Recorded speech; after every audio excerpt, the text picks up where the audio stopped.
The collapse. It was an ordinary late afternoon in Manhattan, where the pulse of the city beat in perfect chaos. Pedestrians rushed across sidewalks, their faces illuminated by the golden hues of the descending sun and the flicker of digital billboards. The honks of yellow cabs echoed through the canyons of skyscrapers, blending with the street musicians' melodies and the chatter of tourists marveling at the city's energy. New York had always been a place where life moved relentlessly forward, a tide of humanity sweeping through every corner.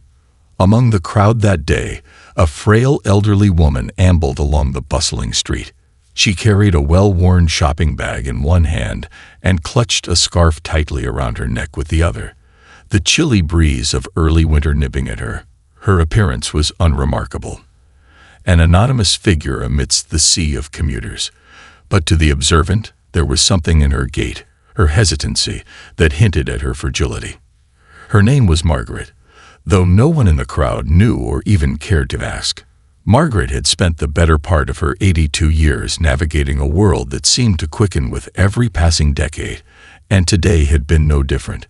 She had ventured out early in the morning, determined to visit the local market and pick up groceries, a task she had undertaken with quiet pride for as long as she could remember. But as the day wore on, fatigue crept in, her steps growing slower and more labored. As she reached the edge of a busy crosswalk on 7th Avenue, Margaret hesitated. Her grip on her shopping bag faltered, and she blinked against a wave of dizziness that threatened to overwhelm her. The crossing light turned green, and the crowd surged forward like a tide, sweeping her along. Then it happened. In the middle of the crosswalk, her knees buckled. She tried to steady herself, her free hand instinctively reaching for support, but there was nothing to hold on to. Gravity took over, and she crumpled to the asphalt. Her shopping bag tore open as it hit the ground. Its contents, an apple, a carton of milk, and a loaf of bread, rolling away. The chaos of the city seemed to pause for a brief moment. Gasps rippled through the crowd, and cars screeched to a halt, their drivers leaning on their horns in irritation rather than concern. Some pedestrians froze, their faces a mix of surprise and uncertainty. Others took a step back, unwilling to involve themselves in what seemed like a messy situation. Margaret lay motionless on the ground, her frail body trembling from the shock. Her breaths came in shallow gasps, her chest rising and falling erratically. The cold of the asphalt seeped through her thin coat, and her scattered belongings seemed to mock her vulnerability. It was in this tense moment that a tall young man emerged from the sidewalk, his striking figure drawing the attention of the bystanders. At first, he blended into the crowd, but a double take from a nearby teenager sparked a ripple of recognition. "Is that?" the teen muttered aloud, pulling out his phone. "Yes, it's him," another murmured. The young man was none other than Barron Trump, the youngest son of the former President of the United States. At 6'7", his height alone made him stand out, but today, it was the expression on his face, one of unmistakable determination, that truly set him apart. Barron was accompanied by a small team of security personnel, their presence subtle but unmistakable. They surrounded him with an air of quiet vigilance, scanning the crowd for any potential threats. When Margaret collapsed, Barron had been standing at the curb, his hands in his pockets, seemingly lost in thought. But the moment she fell, something shifted in him. His security team reacted instantly.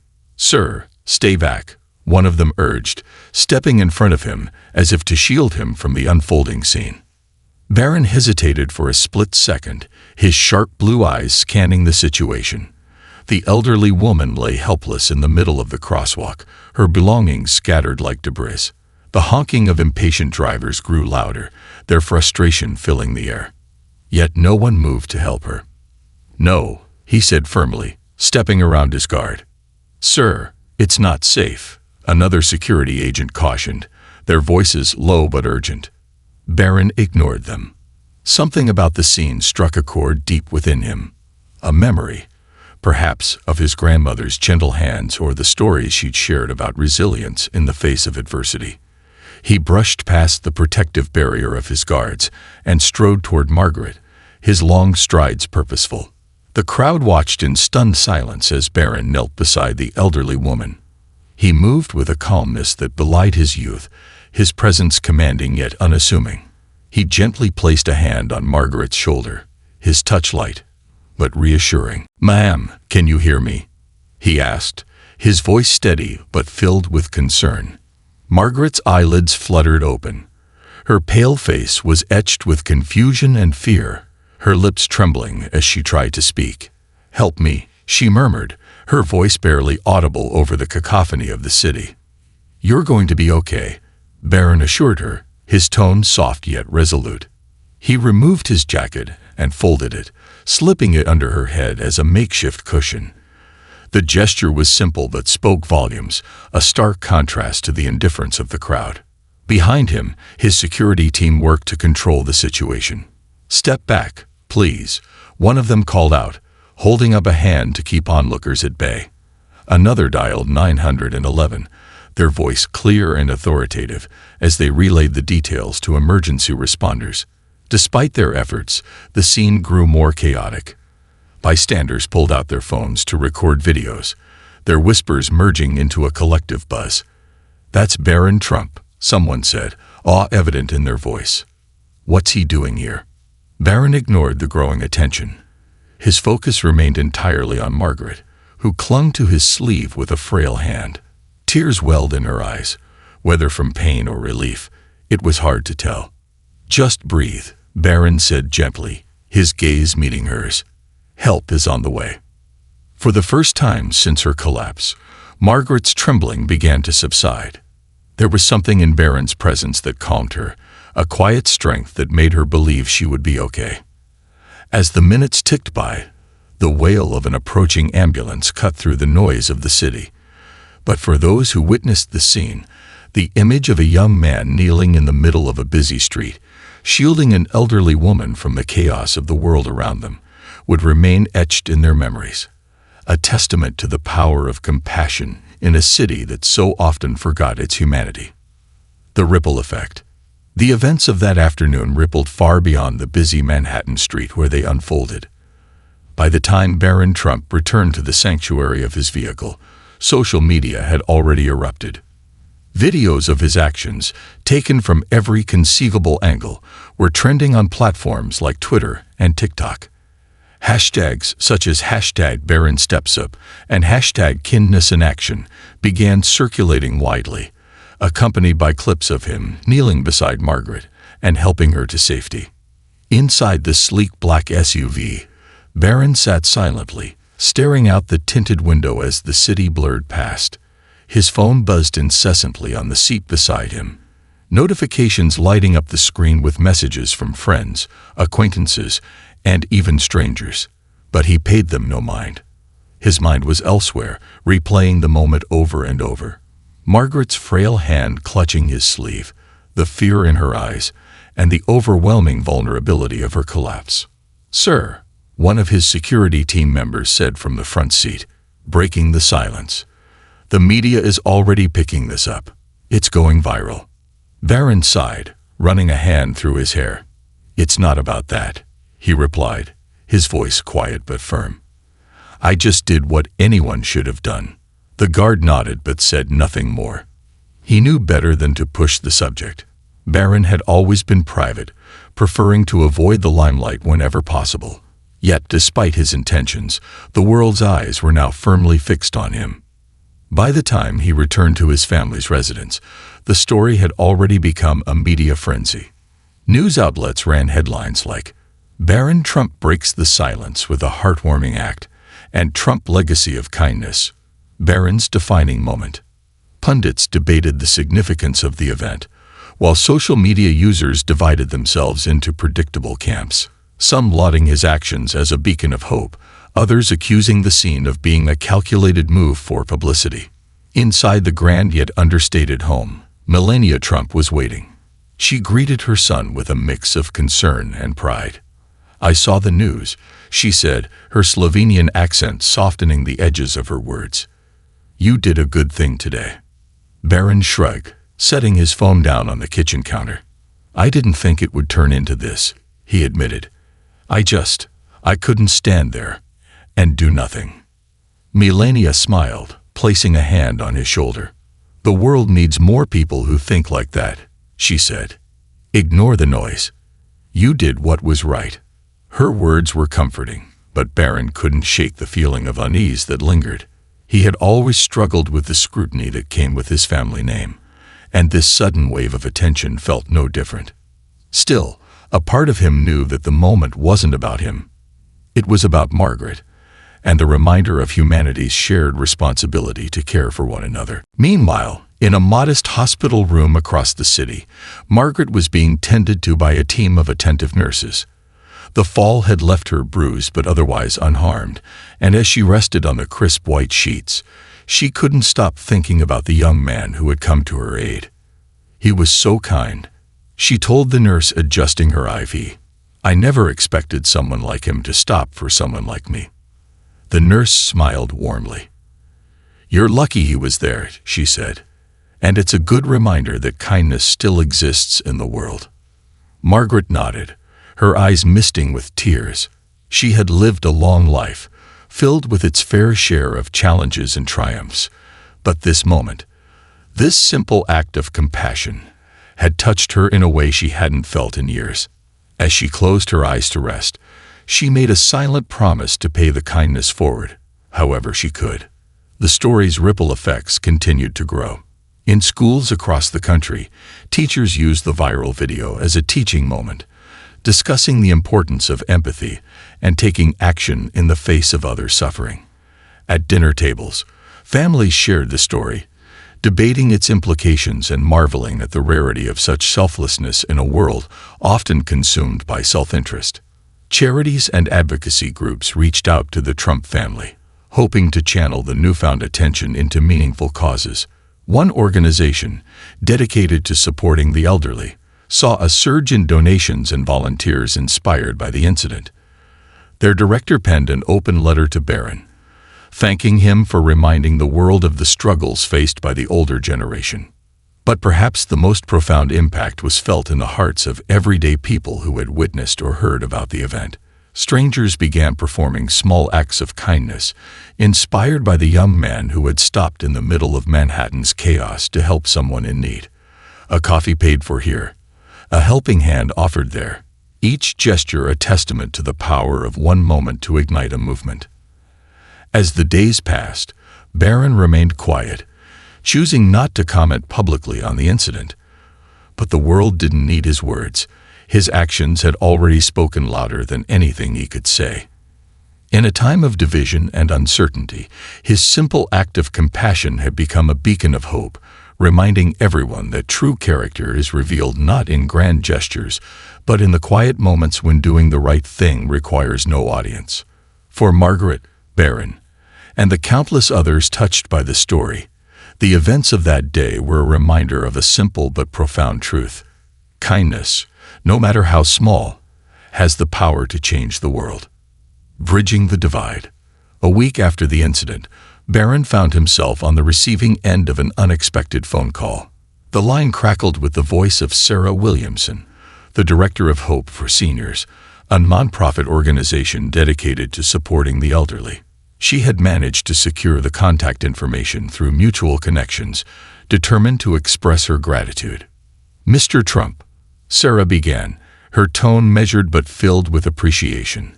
"Thank you for taking my call. I'll keep this brief, but I felt it was important to let you know how much of an impact your actions have had. Our organization has seen an outpouring of support in the past few days. Donations, volunteers, even letters of encouragement, all because of what you did for Margaret." Barron shifted in his seat, uncomfortable with the praise. "Thank you, Ms. Williamson, but I really didn't do anything extraordinary," he replied. "I just helped someone who needed it." "Exactly," Sarah said, her voice firm. "And in doing so, you reminded people of something many seem to have forgotten, that we're all responsible for each other. I was wondering if you might consider partnering with us. Your voice could inspire even more change." Barron hesitated, his instinct to retreat from the spotlight clashing with a growing sense of responsibility. He thought of Margaret, her trembling hand, and the tearful gratitude in her eyes. "I'll think about it," he said finally, "but I'd like to help in some way, even if it's not public." In the days that followed, Barron quietly began working with Hope for Seniors. At his request, there were no press releases or public statements. He simply wanted to contribute meaningfully. His involvement ranged from brainstorming ways to improve outreach to anonymously funding programs that provided meals and medical care for elderly individuals in need. Despite his efforts to remain under the radar, word inevitably leaked. Journalists caught wind of his involvement, and the media narrative shifted once more. Articles painted him as a reluctant hero, someone who acted out of genuine compassion rather than a desire for recognition. Public opinion began to soften, and even some of his critics acknowledged the sincerity of his actions. Meanwhile, Margaret's recovery progressed steadily. She had been discharged from the hospital and was now receiving regular visits from a social worker assigned by Hope for Seniors. Touched by the outpouring of support, Margaret decided to share her story more broadly. She wrote a heartfelt letter that was published in a local newspaper, detailing her experience and the profound impact of Barron's kindness. In a world that often feels cold and indifferent, she wrote, "This young man reminded me that compassion still exists. I may have been the one who fell, but it was he who lifted me, not just off the ground, but in spirit. I hope his actions inspire others to do the same." Her words resonated deeply, sparking further conversations about the importance of community and care. Letters poured in from people of all walks of life, each sharing their own experiences of kindness or pledging to do better in their daily lives. Margaret's letter became a rallying cry for a renewed sense of empathy, bridging divides that often seemed insurmountable. For Barron, the experience was transformative.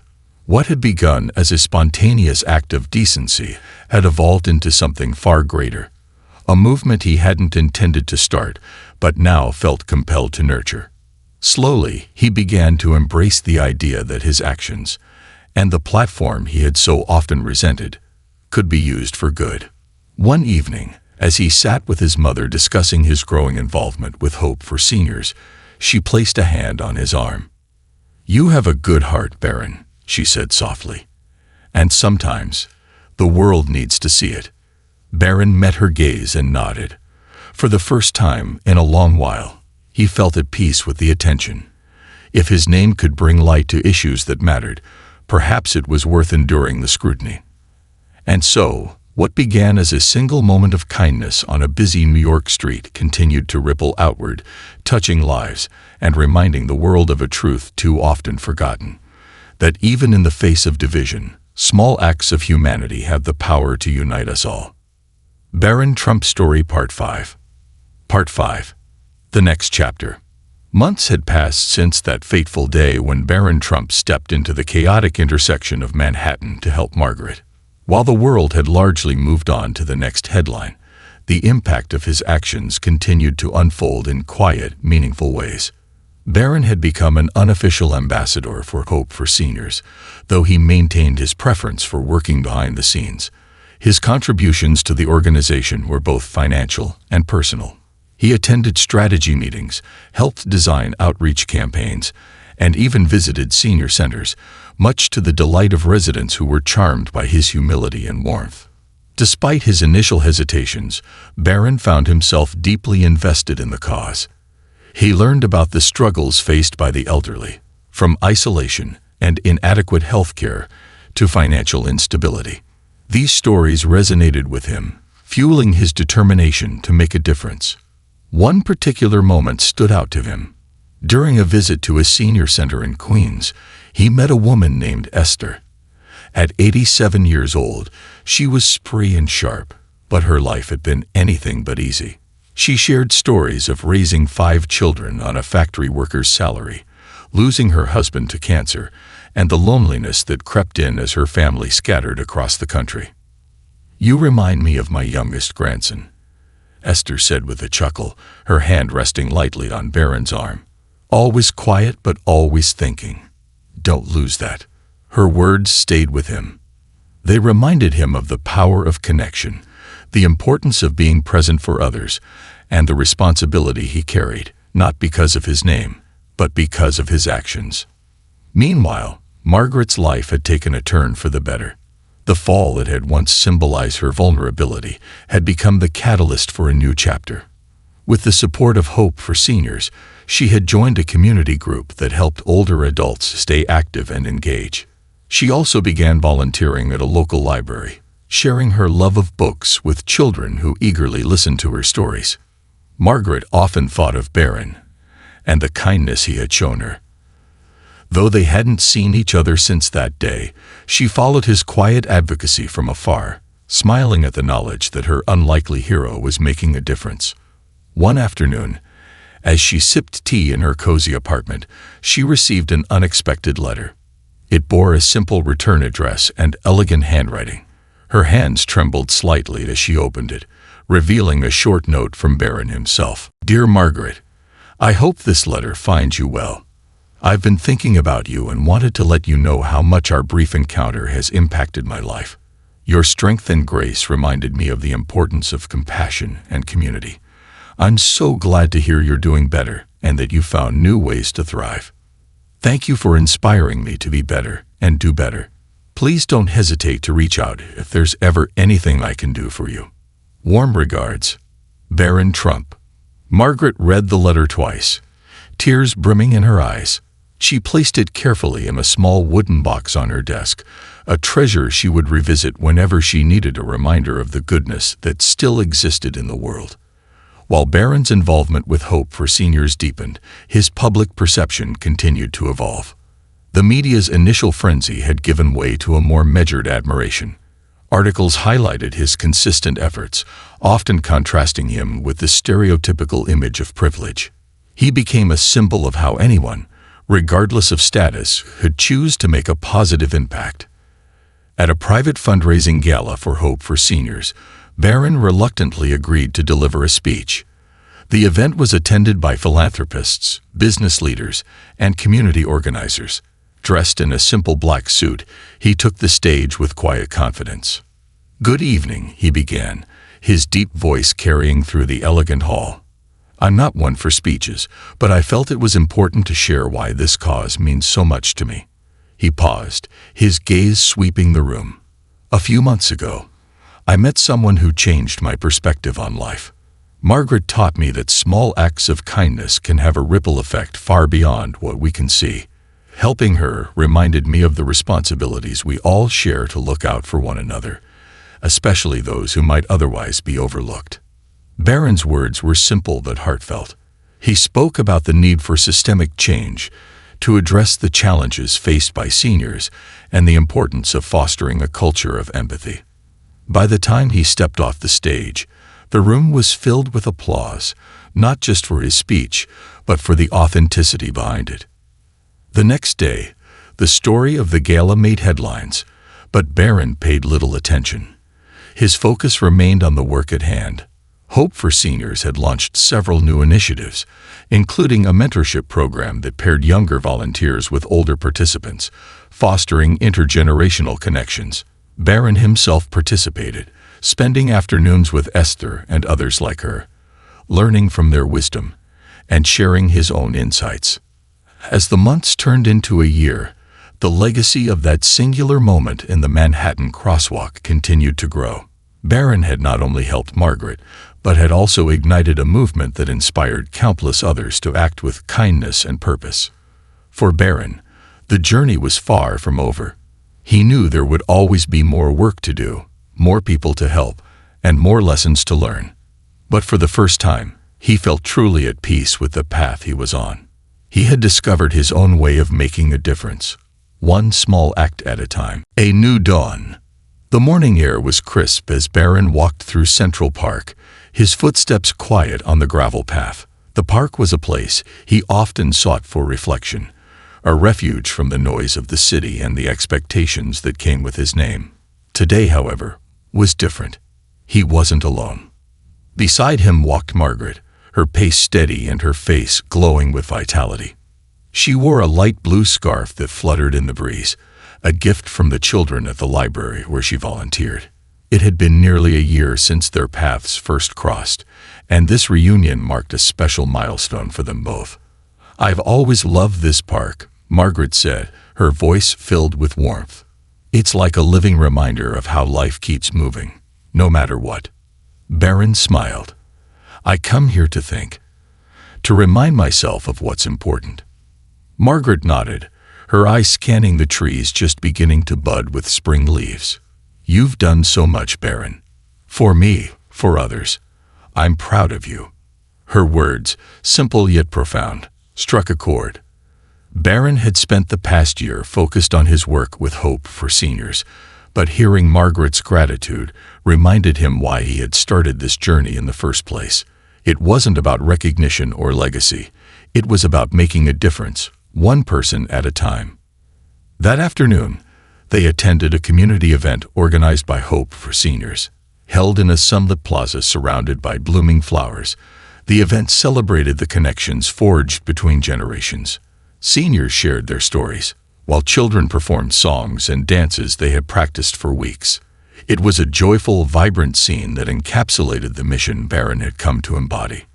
As the festivities unfolded, Barron took a moment to address the crowd. Standing at the center of the plaza, with Margaret watching from the front row, he spoke from the heart. "A year ago, I met someone who reminded me of the importance of showing up for others," he began, his voice steady and clear. "Margaret's strength and resilience inspired me to look beyond myself and see the power of community. Today, I see that same spirit in all of you." He gestured to the crowd, his eyes shining with gratitude. "Together, we've built something meaningful. We've shown that kindness isn't just an ideal, it's a practice, one we can all commit to every day. Thank you for being part of this journey." The applause was thunderous, but Barron's focus remained on Margaret. She smiled at him, her expression a mixture of pride and affection. In that moment, he felt a profound sense of fulfillment, knowing they had both come full circle. As the sun set over the city, casting golden hues across the skyline, Barron and Margaret shared a quiet conversation on a park bench. They spoke of hopes and dreams, of lessons learned and challenges ahead. For Barron, this was more than a partnership. It was a friendship that had changed his life in ways he couldn't have imagined. "You've done so much good, Barron," Margaret said, her voice soft but firm. "And I know you'll keep doing it." He nodded, his heart full. "Thanks to you," he replied. "You've shown me what truly matters." As they sat together, the world around them seemed to pause, a brief moment of serenity amidst the ever-turning tide of life. It was a new dawn, not just for Barron or Margaret, but for everyone touched by their story. A reminder that compassion, no matter how small, has the power to transform lives and inspire change.